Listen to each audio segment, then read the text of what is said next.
Hello and welcome to my channel, my new channel. Hopefully it'll get a few subscribers, possibly 10 maybe, whatever. It's called Like a Rolling Stone and it's all about prog rock, which is my favourite genre.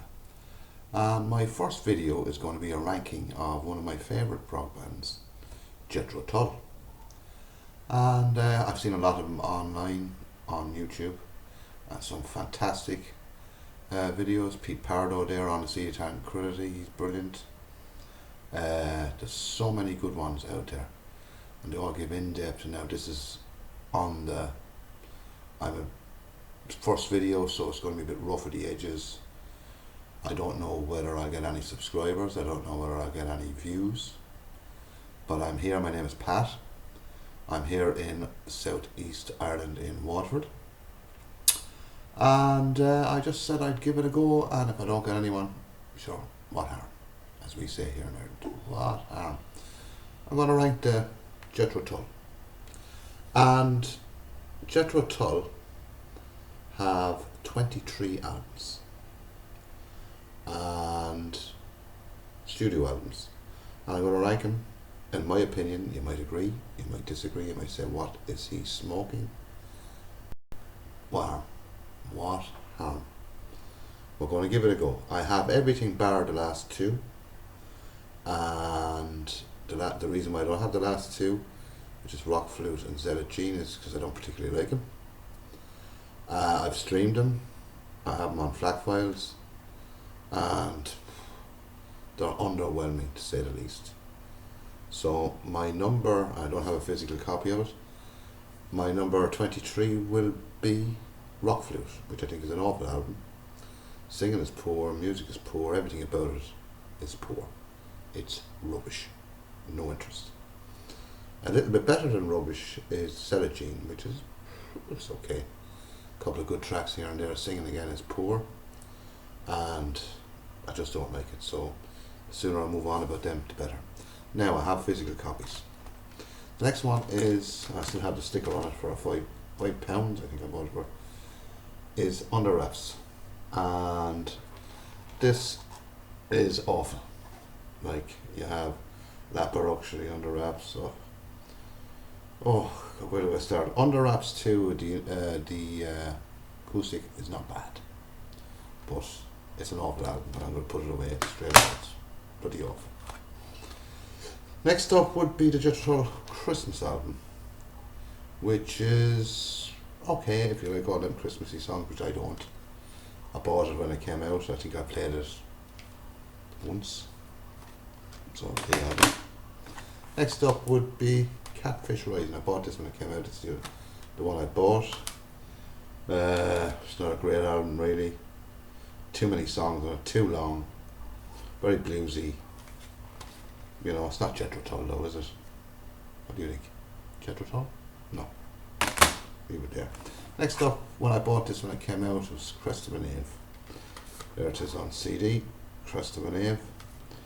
Steel Monkey, yeah, I remember it won the, was it 1989, it won the Emmy for Best Heavy Metal Band, or not a heavy metal band. But when I heard the track, Budapest, oh my god, I thought it was Dire Straits. Now this is the remaster version, which has a brilliant track on it called Part of the Machine. Please, I wasn't on it when it came out. Would have made the album a bit better, but other than that, I don't like that album at all. Next one up will be Rock Island, which is not a bad album. A couple of good tracks, Kissing Willie, a few more, The Rattlesnake Trail, The Whaler's Jews. It's a good rock album, so it's not a bad album. Not a bad album. My next one up on CD again is jtull.com. I saw him on this tour in Dublin, and I like this album. And I still have the price. I bought it in HMV, 17 quid, pounds, back in the pound before the euro came in. And yeah, I like this. I love.com, Nottingham. I like it. I like it. I like this album. A lot of people don't like Black Mamba for some reason. I don't know. I like it. I think this is a very good album. I like it.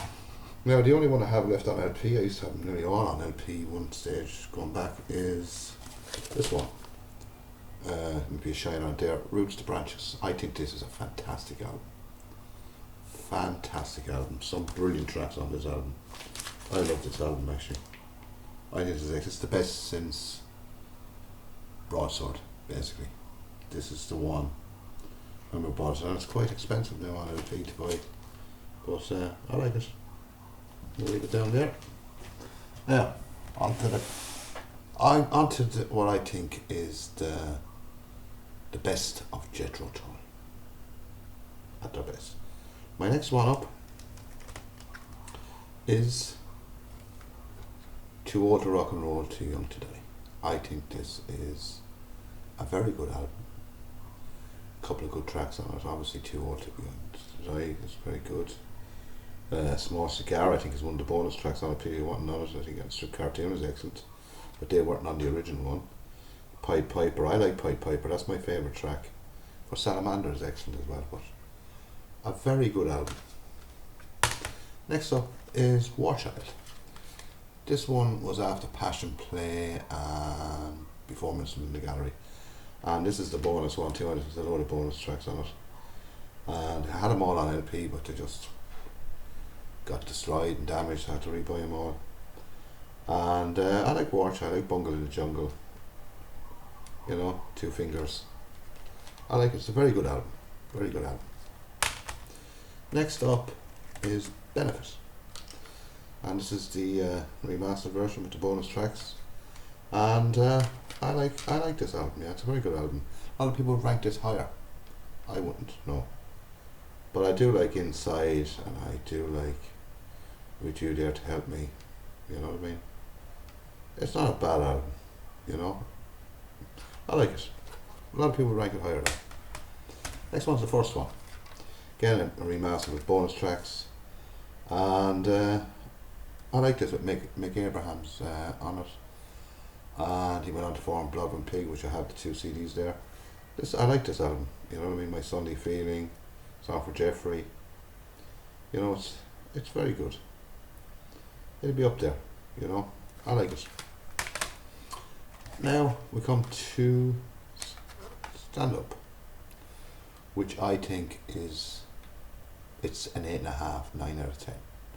All the rest, they're 8.5, 9 and further. This is, I'd go with this. It's very hard to pick from here on in. I think this is an amazing album. Absolutely a new day yesterday. Jeffrey Goes to London Square, Back to the Family, 1,000 Mothers. Of course, the bonus tracks are on this: Living in the Past, Driving Song, Sweet Dreams, 17. It's just a brilliant album. I'd go with a 9 on that one. I think all the rest of them are above 9 and above. This is another 9, Aqualung. Now I don't sure this is the bonus one. It is remastered. Yep.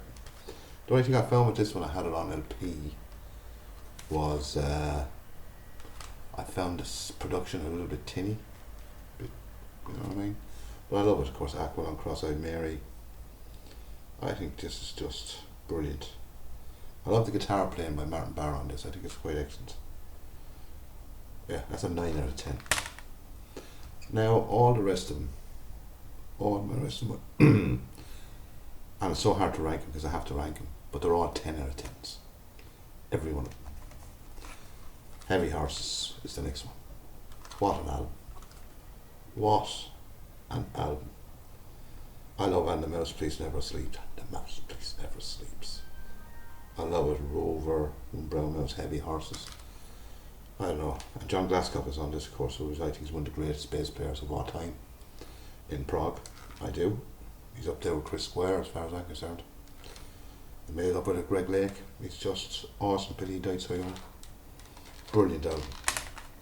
Another one which cost me £8 back in the day before we went to Euros. The £8 is on it. What did I buy that? January, I think. Oh, Stormwatch. Oh, this is the remastered. This is amazing. Dark Ages, Orion, Dunringill, Flying Dutchman. Oh, 10 out of 10. Absolutely flawless prog album. Next one up, and these are all 10 out of 10. A Passion Play. This is the Steve Wilson, which I got. This is the Steve Wilson remix, which I think does a good job on this one.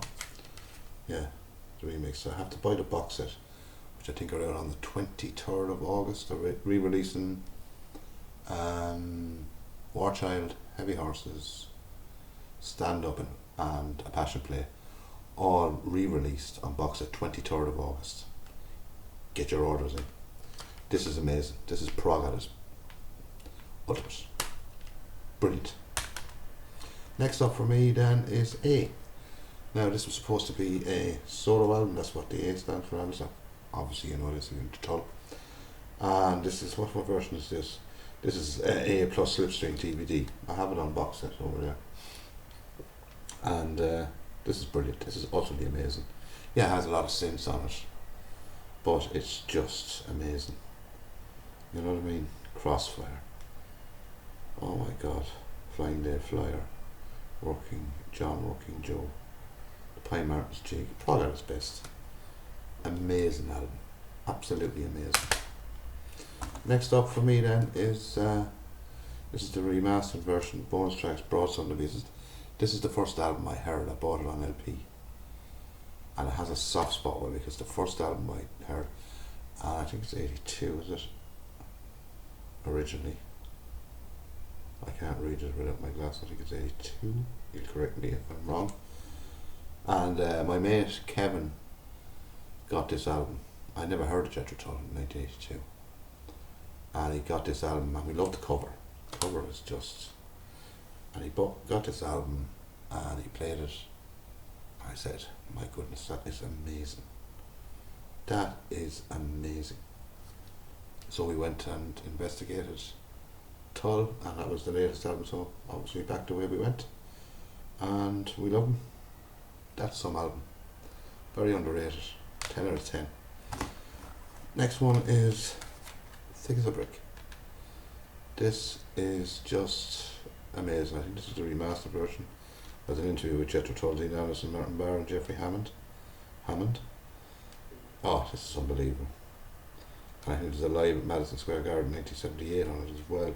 But the original album, I had the original on the original label, newspaper, got it by whatever I got it by. But anyway, that's the way it goes. I'm getting the box set of that soon too. I missed it when it came out, but I'm getting it now. Amazing, ultimate. Next one up is number 2. I went into number 2. Paid £7.99 for that, or 3 for 20 back in the day. Soft the wood. And this is unbelievable. John Glasscock on this is just phenomenal. Phenomenal on this album. And he's singing on it, it's brilliant. Soft the wood, the Whistler, Pibroch, cap in hand. It's just the guitar on that is amazing, because since he wanted to get a Pibroch sound like a bagpipe. Martin Barr, I remember watching a video of him there recently, and he was talking about that. Being interviewed by some American guy, and he's ultimate. Again, 10 out of 10. But my favourite at this moment in time, 2024, July, this is my favourite at the moment, and because I can't differentiate between all of them, because they're also good. Those the last 7 or 8. Minstrel in the Gallery. Oh my God, what an album! Cold Winter Valhalla, Blast Satin Dancer, Requiem, Minstrel in the Gallery, the first track, One White Duck, Ode to Nothing, Baker Street Muse, Grace. Oh my God, that is Prog at its best. That is one of the best Prog albums of all time. I'd rate that album up with, well, as far as the rest of them, with Close to the Edge, Starless, Lars Tongues and Aspect, Brain Salad Surgery, even Camel, Mirage. I'd rate it up there with better than Camel Mirage. That's brilliant too. Absolutely stunning. So that's it. Minstrel in the Gallery, I put at number 1. I'd like to know down in the comments what your, you can give your top 10, you don't have to go through them all. If you don't want to, if you're not bothered. Give your top 5, or if you disagree with me, tell me why you disagree with me. Especially with the 2 later albums, I know people like them.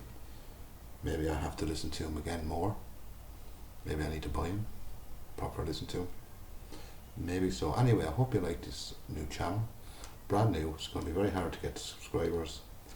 It'll be very hard to get the likes. And people work tirelessly to get this. I don't think I have a really good camera, which I will improve on. But hopefully you like it. Subscribe if you like it.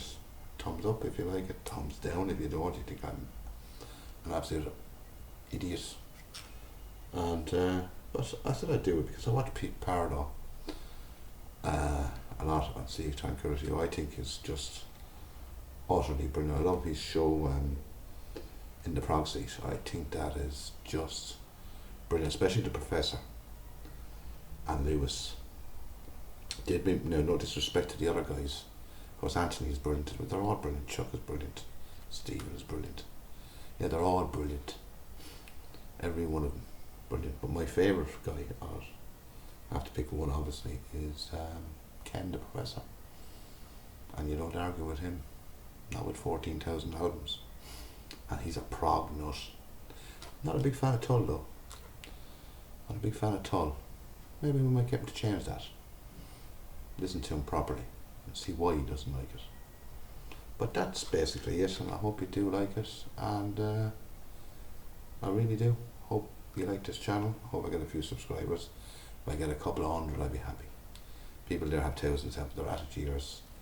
I'll see how this goes. I might make another video very soon, maybe on Yes, or I was saying Paramore, Camel, one of those bands, whatever. It's a lot of the prog bands I have most of their albums. I don't have them all because if I don't like an album, I'm not filling my catalogue or my shelf just to have them lying there. I have everything by Emerson and Paramore, I think, bar Love Beach, I think. Don't ask me why I have In the Hot Seat. I have it on cassette. Cassette, mind you. Don't ask me why I have that, that's utter drivel. But anyway, this one in the gallery. Jethro Tull, one of the greatest prog bands of all time. Yes, up there with, yes, Emerson and Paramore, King Crimson, Camel in their day, Eli and all those bands. Absolutely. Thank you very much for watching, if you are watching. And if I get no one to watch, at least I gave it a go. But anyway, from Ireland, this is Pat. And from Like a Rolling Stone, hope you subscribe, please do. Thank you very much. And have a nice day, and go and listen to that. Bye bye.